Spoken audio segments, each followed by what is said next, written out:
Silent night. All right, this time of year when everybody's putting up Christmas trees and getting ready for holidays and family and food, the focus of the church is Emmanuel. It's God with us.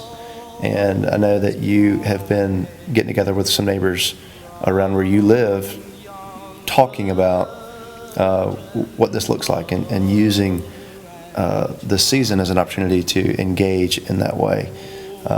So tell us a little bit about some of y'all's conversations, particularly dealing with Emmanuel, what that looks like in the life of your 21st century Christian or 21st century, South Carolinian.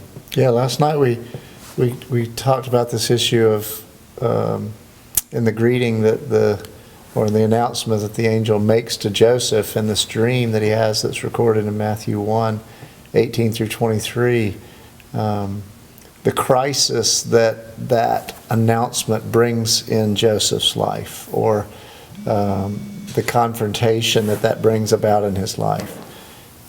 The idea that the angel is making known that Jesus is both God and man.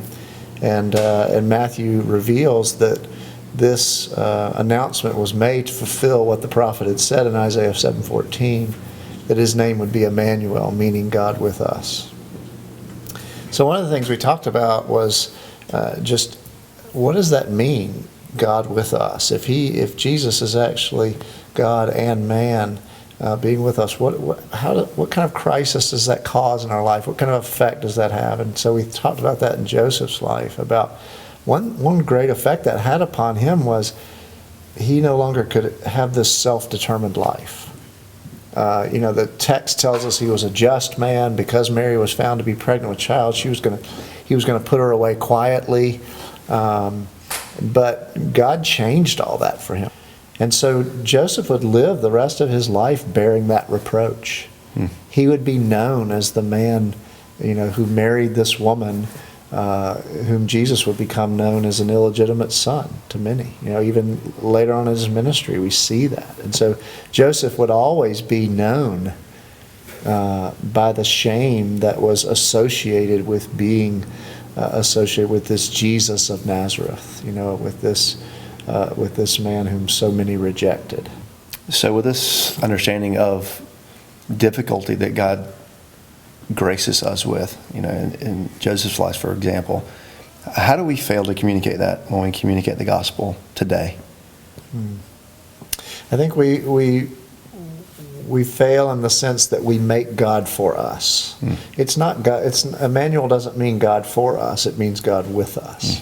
So he comes to save us. He's in a relationship with us to save us from our sins. This is why his name is Jesus. But he's also in a relationship with us to rule over us, for our good. And that there's a certain sense of self-forgetfulness that must come with that. That he lays down his life for us, and giving us that grace, we give him our hearts and say, you can do with us whatever you want to do. Whatever you determine is right for our lives. And I think so often we make the gospel about our comfort. We make the gospel about our felt needs, about meeting our needs, and bringing him into the life that we've determined for ourselves moving forward. Absolutely.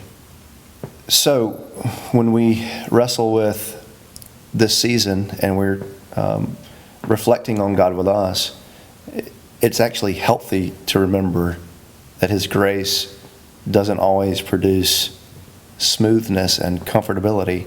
It produces what we see all around us, and God's there in the midst of that. Is that safe? Is that fair to say? Absolutely. So we hope you enjoyed these few minutes of us wrestling with Emmanuel. There's some other videos we're planning to do, and we trust the Lord will use them to encourage you, and please share them. Send them to folks that might be encouraged by them. And we'd love to have you worship with us. We worship at 9:30 at Christ Church every Sunday morning, and we also gather in the evenings at 6 p.m. So until next time, we look forward to seeing you soon.